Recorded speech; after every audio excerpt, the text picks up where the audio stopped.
बिस्मिल्लाहिर्रहमानिर्रहीम। अस्सलाम वालेकुम। अल्लाह पाक की रहमत करम फजल और शुक्र के साथ आज की रेसिपी करते हैं जी शुरू। आज की इस वीडियो में हम बनाने जा रहे हैं पंजाबी सोयों की रेसिपी। आज से कुछ दिन पहले भी मैंने आपके साथ शेयर की थी पंजाबी सोयों की रेसिपी, लेकिन वो तड़के वाली सोयां थी। अब वो तड़के वाली जो सोयां थी ना, उसकी जब रेसिपी मैंने इंस्टाग्राम पे शेयर की ना, तो कुछ बहनों के डीएम आए हुए थे कि वो बनाना ना थोड़ी सी मुश्किल है, वो परफेक्ट नहीं बन रही थी उनसे। तो मैंने सोचा कि ये बिल्कुल आसान सी रेसिपी उनके साथ शेयर कर दूँ।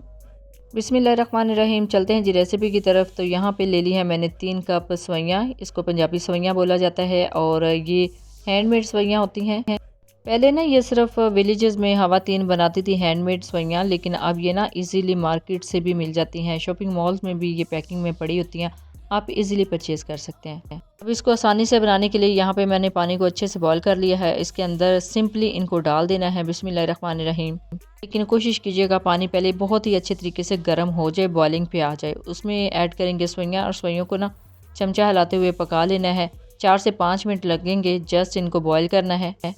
देख ले, सिंपल पानी में जस्ट सवैयाँ ऐड की हैं। इसमें कोई मैंने कुकिंग ऑयल ऐड नहीं किया, कोई नमक ऐड नहीं किया, कोई चीनी ऐड नहीं की, जस्ट बॉयल करना है। बॉयलिंग में 4 से 5 मिनट भी लग सकते हैं आपके, थोड़ा सा कम या ज़्यादा टाइम भी लग सकते हैं। और जैसे ही बॉयल इसको आ जाएगा अच्छे से, ये गल जाएंगी। ये देखें बहुत ही आसानी के साथ ये पक जाती हैं। 4 से 5 मिनट ही मैंने यहाँ पे वेट किया था, इनको बॉयल किया था, तो अल्हम्दुलिल्लाह ऑलमोस्ट डन हो चुकी हैं। तो जैसे ही ये बिल्कुल कंप्लीट गल जाएं, आपने फ्लेम को ऑफ़ कर देना है और फ्लेम को ऑफ़ करने के बाद इनको छान लेना है। अब मैं ना इनको थोड़ा सा चेक कर रही थी पहले, ताकि मुझे परफेक्ट पता हो कि ये ऑलमोस्ट डन हो गई हैं, बिल्कुल कुक हो चुकी हैं। तो अब इनको ना सिंपली स्टेन कर लेना है। यहाँ पे मैंने रख लिया स्टेनर। स्टेनर में डालने के बाद यानी स्टेन करने के बाद ना थोड़ा सा टैप वाटर ऊपर डाल देंगे, ताकि ये बहुत ज़्यादा ओवर कुक ना हो जाएं, क्योंकि गर्म रहते हुए ना ओवर कुक भी हो सकती हैं। इसको ना हमने ज़्यादा ठंडा नहीं करना, अभी गर्म ही है। जस्ट पानी इसका रिमूव करना है। पानी जैसे ही स्टेन हो जाए, तो ये देखें कितनी खिली खिली सी बनी है, कितनी आसानी के साथ ये गल भी गई हैं। ये अभी बहुत ज़्यादा गर्म है, तो इसको करते हैं डिश आउट। बिस्मिल्लाहिर्रहमानिर्रहीम। यहाँ पे ले लिया मैंने एक प्यारा सा प्लेटर के अंदर इसको डिश आउट करते हैं। और डिश आउट करने के बाद इसको हम लगाएंगे देसी घी। आप चाहे तो मक्खन भी लगा सकते हैं, लेकिन अल्हम्दुलिल्लाह ये मेरे पास देसी घी अवेलेबल है। ये वही देसी घी है जो मैं आपको बनाना सिखा चुकी हूँ।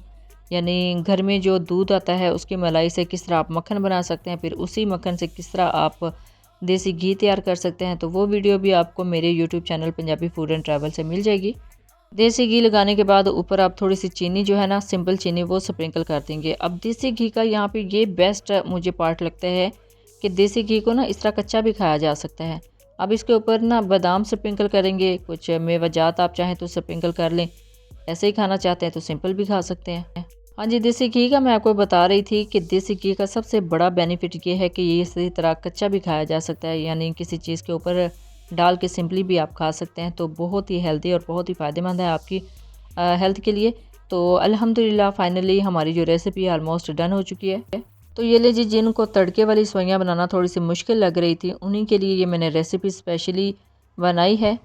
जस्ट सिंपली आपने पानी को अच्छे से बॉईल करना है, उसके अंदर सवैयाँ ऐड कर देनी है। कोई यहाँ पे क्वांटिटी का नहीं टेंशन कि आपने पानी कितना लेना है। पानी बस खुले मुंह वाले बर्तन में आपने लेना है, उसके अंदर सवैयाँ ऐड कर देनी है। 5 मिनट के लिए उनको बॉईल करना है और स्टेन करने के बाद ऊपर देसी घी, मक्खन या फिर चीनी और मेवाजात ऐड करके सर्व कर सकते हैं। और ये क्विक रेसिपी है, इसके लिए बहुत ज़्यादा झंझटों में पड़ने की ज़रूरत नहीं है। अगर आपके पास इस तरह की सवैयाँ हो तो आप क्विक रेसिपी रेडी कर सकते हैं। जब भी बनाएं अपना फीडबैक ज़रूर दीजिएगा, दुआ में ज़रूर याद रखिएगा। अल्लाह हाफिज़। Thanks for watching.